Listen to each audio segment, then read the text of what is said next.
Welcome to Story Grove, where we share screen-free stories for kids without noisy advertisements. We hope you enjoy.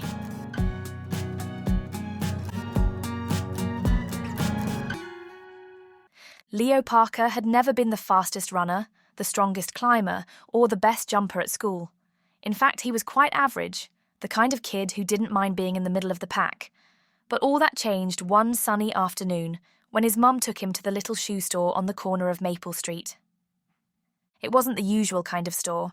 This one was tucked between a bookstore and an antique shop, with a faded sign that simply read, Solomon's Shoes.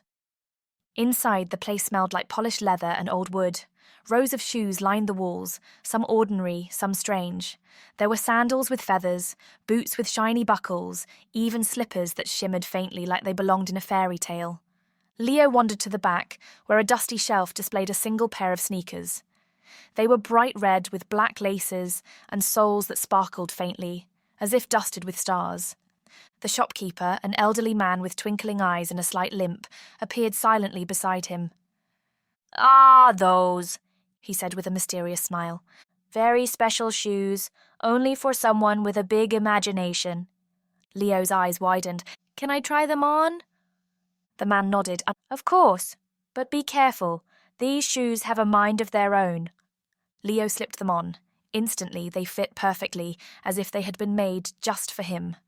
They were light but snug, almost like they were part of his feet. As he stood up, something strange happened. His legs felt lighter, bouncier. He took a step, then another, and before he knew it, he gave a little hop that sent him soaring 3 feet into the air. "Whoa!" Leo yelped, landing with a wobble. The shopkeeper chuckled, adjusting his spectacles. "They've chosen you, it seems." Leo's mum paid for the shoes, unaware of their magic, and they left the store. But outside, Leo couldn't resist testing them again. He gave a careful jump and shot up higher than the stop sign. He grabbed onto the top, giggling nervously, before dropping back down to the sidewalk. "Careful, Leo," his mum called, glancing back distractedly. "Don't scuff those new shoes." Leo grinned, heart pounding. He couldn't wait to try them out more. The next day at school, Leo decided to test the shoes during recess. He lined up by the basketball court, where the older kids were showing off slam dunks and cool tricks. Leo usually stayed far away, but today he walked right up to the free throw line. Without warning, he gave a small bounce, boing, and soared high over the hoop, landing neatly on the other side. Everyone's jaws dropped. "Whoa, Parker! Since when could you do that?" One of the 8th graders asked, eyes wide. Leo just shrugged nonchalantly. "Guess I'm just full of surprises." Word spread fast. By lunchtime, everyone wanted to see Leo jump. He hopped over the monkey bars. He cleared the tall fence near the soccer field. He even managed to land softly on the roof of the equipment shed, balancing like a tightrope walker before hopping down again. At first, it was thrilling. His friends cheered him on, and even the teachers couldn't believe their eyes. Leo zipped around the neighborhood after school, jumping over hedges and cars, feeling like a superhero. But soon the shoes seemed to have a mind of their own. One afternoon, while Leo was walking home, he bent down to tie one of his laces. The moment he stood up, the shoes gave an unexpected bounce, launching him onto Mr. Baxter's front porch, narrowly missing a row of potted plants. "Sorry, Mr. Baxter," Leo called, hopping down quickly and brushing dirt off his pants. Another day, while walking to the park, he tripped on a pebble and accidentally launched himself straight onto the roof of the local bakery, startling a flock of pigeons. The baker came outside, shaking his fist, but Leo was already bouncing away. At home, his mum started raising her eyebrows when he came in, covered in grass stains and twigs. "Leo, how do you manage to get this dirty just walking home?" she asked, folding her arms. Leo just gave a nervous grin. "You know, rough sidewalks." But the real trouble started when Leo tried to stop. One evening, after a particularly wild day of jumping over playgrounds and rooftops, Leo decided enough was enough. He sat on his bed and tried to untie the sneakers, but they wouldn't budge. No matter how hard he pulled, the laces stayed tied tight, the soles glued firmly to his feet. Panic bubbled in his chest. He tugged harder. Nothing. The next morning, he thought maybe they'd loosen overnight. But when he stepped outside, the shoes practically pulled him down the driveway, bouncing without his control. At school, he tried to sit quietly at his desk, but the shoes wiggled under his chair, eager to bounce.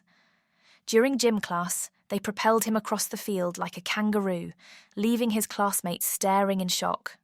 "Whoa, Leo! Slow down!" his teacher shouted, but Leo couldn't. The shoes had taken over. By the time he made it home, he was exhausted and frustrated.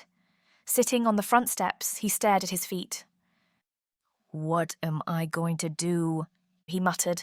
He glanced down the street, back toward Maple Street and the strange little shoe store.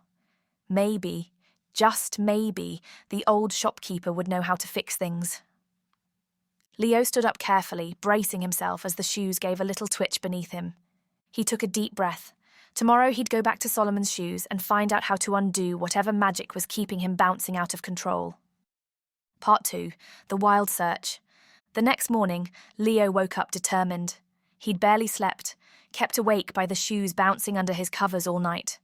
The red sneakers glowed faintly, as if they knew something he didn't. After gulping down breakfast, Leo carefully stepped outside, trying his best to stay low to the ground. But the shoes had other ideas. With every step, they gave little hops, across the driveway, over the sidewalk cracks, and right past Mrs. Fisher walking her tiny yappy dog. "Morning, Leo!" she called cheerily, her dog barking wildly as Leo bounded past. Leo waved awkwardly and zipped down Maple Street, trying to keep control. As he neared the corner where Solomon's shoes sat, the shoes suddenly kicked into overdrive. With one giant bounce, Leo flew over a parked car, then landed smack in the middle of a man setting up a fruit stand. "Hey, kid, watch it!" the man shouted, juggling oranges as Leo apologized profusely. Finally, after narrowly avoiding a collision with a street lamp, Leo reached the shop. But when he yanked the door handle, it wouldn't budge. A small sign hung on the door, "Closed today for inventory." "No, no, no!" Leo groaned. He rattled the handle again, but it stayed firmly shut. His shoes twitched impatiently beneath him, as if itching to bounce away. Leo looked up and down the street, thinking fast he had to find another way to stop them. First, he tried heading to the school library, hoping maybe there'd be a book about magical shoes. But the moment he stepped through the doors, his shoes sprang again, this time sending him hurtling over a row of bookshelves. "Leo Parker!" The librarian gasped as he tumbled down into the non-fiction aisle, scattering books everywhere. He mumbled apologies, ducking out quickly before the shoes launched him again. Next, he dashed to the park, hoping maybe jumping into the soft sand pit would slow the shoes down. He gave one big hop and ended up vaulting clean over the sandpit, straight into the jungle gym. Kids cheered, thinking he was showing off, but Leo's face turned red as he scrambled to regain balance. "This is out of control," he muttered. Finally, Leo remembered something. The old shoemaker had mentioned the shoes were for someone with a big imagination. Maybe, just maybe, if he used his imagination, he could outsmart them. He sat down on a bench, taking deep breaths as the shoes wiggled beneath him. He imagined himself grounded, his feet heavy as stones, glued firmly to the earth. For a moment, the shoes calmed. He stood slowly, picturing the sole's growing roots anchoring him. But just as he thought he had control, a bird flew past, and instinctively, Leo gave a hop to follow, and boing. The shoes yanked him skyward again. "Ugh!" he groaned midair. Leo landed, brushing himself off. There was only one thing left to do, wait until Solomon's shoes reopened. But would he last that long without bouncing clean out of town? Part 3. The Solution. The next morning, Leo arrived at Solomon's shoes before the sun had fully risen. His hair stuck out in all directions, his clothes were a little rumpled, and his knees were scraped from his latest wild bounce. The red sneakers on his feet twitched eagerly, as if they couldn't wait for another day of chaos. But today, Leo was determined to get answers. This time, the store's door swung open easily, and the familiar scent of polished leather and old wood washed over him. The shop was empty except for the old shoemaker, Solomon himself standing behind the counter, polishing a pair of golden sandals. "Well now," Solomon said, peering over his spectacles, "looks like those shoes have been keeping you busy." Leo marched up to the counter, breathing hard. "Please, sir, I need your help. I can't stop bouncing. They won't come off, and I'm about ready to float away." Solomon chuckled softly, setting down the sandals. Ah, yes, I did warn you. They have a mind of their own. Leo's shoulders sagged. What do I do? The old man leaned forward. These shoes were made for someone with imagination and heart, but they're stubborn. They need to trust that you're the one in control. Leo blinked. Trust me? Solomon nodded. You've been letting them lead the way, but they won't listen until you show them who's really in charge. Leo glanced down at the sparkling sneakers. They wiggled a little, as if daring him to bounce again. He took a deep breath and closed his eyes. He imagined himself standing firm, like a tree with deep roots. He pictured every wild jump, every out-of-control hop, and instead of letting the shoes drag him along, he focused on choosing each step. Slowly, carefully, he bent down. The laces loosened. Leo's eyes shot open. Gently, he tugged the strings, and this time the knots unravelled easily. He slipped one shoe off, then the other. The sneakers sat motionless on the floor, no longer pulsing with energy.